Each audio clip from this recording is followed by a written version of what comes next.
Les 12 coups de midi.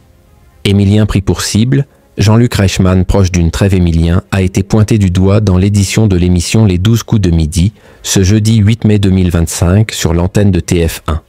Le maître de midi a, cependant, résisté aux pressions de ses adversaires à la mi-journée. Émilien était de retour pour une nouvelle participation dans l'émission Les 12 coups de midi. Le champion a affronté 3 nouveaux adversaires lors de cette édition du jeudi 8 mai 2025 à la mi-journée.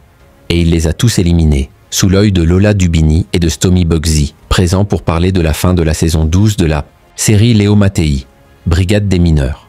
Le maître de midi, qui a récemment nargué l'animateur, n'a pas réussi son grand chelem, mais il a remporté 2000 €, faisant grimper sa cagnotte à 618 € de gains et de cadeaux.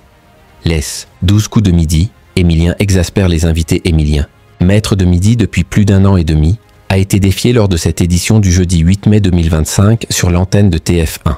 L'une de ses adversaires l'a pris en duel, mais le champion de l'émission Les 12 coups de midi a aussi été pris pour cible par Stomy Bugsy. Ce dernier lui a demandé quelle était sa journée type avant de constater qu'il connaissait déjà son planning. « On n'a pas la même vie », a affirmé Lola Dubini, également présente sur le plateau.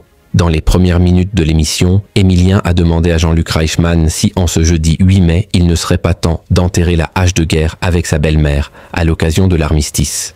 Pour rappel, l'animateur ne cesse de mentionner Roselyne, qui ne supporte pas Émilien et plaide régulièrement pour son départ.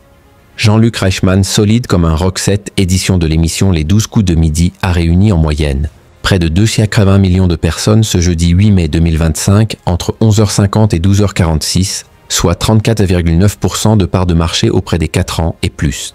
Le programme de la Une a conquis jusqu'à 4,1 millions de téléspectateurs dans les dernières minutes de la diffusion.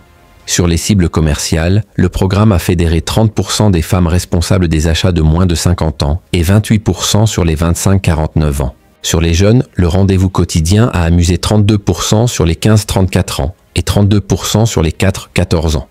Par rapport à la semaine passée, le jeu de la Une a gagné 3,2 points de part de marché. Ce score a permis à TF1 de se classer en tête des audiences, devant la nouvelle victoire de Joël Dan.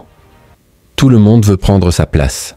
Le jeu de France 2, diffusé en frontal, a réuni 1,61 million de téléspectateurs, soit 19,4% de part de marché auprès de l'ensemble du public.